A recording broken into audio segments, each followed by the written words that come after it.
Okay, one of the key things in any team is to be able to trust one another, especially in the care industry, I would imagine. So how do you get your team to trust you? How do you know you've got it as well? I think trust starts with being vulnerable. Okay. So as a leader, I think we need to be appropriately vulnerable and share and be honest and open with our teams. Appropriately vulnerable. Appropriately What does that vulnerable. mean? Okay, so an example of not being appropriately vulnerable might be, guys, we're really in the doo-doo at the moment. You know, we're not going to be able to cover our expenses, and I'm afraid the business is going to go under in the next quarter. That would be a little bit scary. And in some cases, it might be the truth. We don't want to share that kind of thing with our teams, okay? However, appropriately vulnerable would be, guys, you know, this month we're a bit tight on cash flow. I need you all to lean in and you know, really, you know, optimize every transaction. Sure. Because as a team, you know, we really want to be hitting this so that we can do X, Y, and Z over the next quarter. So I think there's an appropriate level of transparency and vulnerability, and I think that encourages trust. For sure. I think in my experience as well, when people say things like, I don't know, in a leadership position, if you say, look, I don't really know how to do this, anyone done it before, anyone got any ideas, that's an appropriate level of vulnerability as well. Because the previous type, some people get a bit self-indulgent with vulnerability as well, don't they?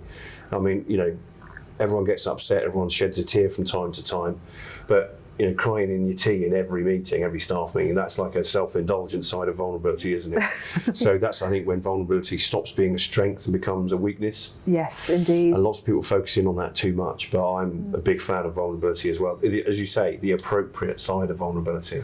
I think historically there's a stigma attached to leadership, isn't there? I think leaders potentially perceived to be this strong, omnipotent character that has all the answers. And I think, as you say, being able to tell your team, do you know what, I'm not the expert in this bit, but I think you might be able to help me with this, or, you know, I don't have all the answers about this, but I'd love to hear what your thoughts are. That's being vulnerable. And more now with technology creeping into private practice, you know, with laser, shockwave, microwave treatments, Swift, for example, if you're a podiatrist, on Verruca treatments. You might fund one or two people in your practice going away to become the expert in that, and therefore you can't be expected to know everything. So you're creating expertise, so you need to be vulnerable in terms of, I don't know how to do that. They then perhaps cascade some training elsewhere. Exactly. I think the beautiful thing that I've seen with vulnerability as well, which creates trust, is that if you are vulnerable in an appropriate way, if you say, I don't know how to do this, or if you're on a course, on a CPD course, and you ask the question, and everyone else says, oh my God, I'm so pleased you asked that. That's, you're admitting a vulnerability by asking the question, but everyone else steps closer.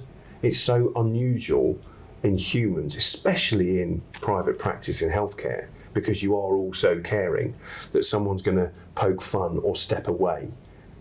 When we're vulnerable, people step closer. I had no idea you felt that way. How can I help?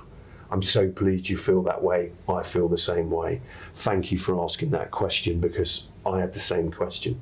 We've all been on courses, haven't we, where the instructor says, if you've got a question, ask it. Because if you don't, someone else has got the same question. So true, isn't it? It is. And I think trust also encourages something called psychological safety. And if you haven't seen our weekly wisdom on psychological safety, have a look at that. But it encourages people to speak up without fear of retribution. Yeah, really important. And the ability within that context as well to be able to make mistakes. Not big ones that are going to derail the whole organisation, but we all make mistakes. And if it's psychologically safe enough to put your hand up and say, look, I've done this, I'm really sorry, and you don't come down on someone like a ton of doo-doo, then that creates trust as well. So I might ambush you with this question here. How do you know you've got it? How do you know that your team trusts you? How do I know? Because there is psychological safety. They'll come to me with their problems. They'll come to me with their ideas. They'll also challenge me directly. So when I go to a monthly meeting or our annual meeting, you know, I've got the scaffolding of a plan that of my strategy that I want to implement into the business. My team will come forward and challenge areas of that and put their own ideas forward, and we'll consider that as a team. So that's how I know I've got trust. Okay, love it. And how do you let them know that they have your trust? I trust them. I trust them to make decisions within their zone of responsibility.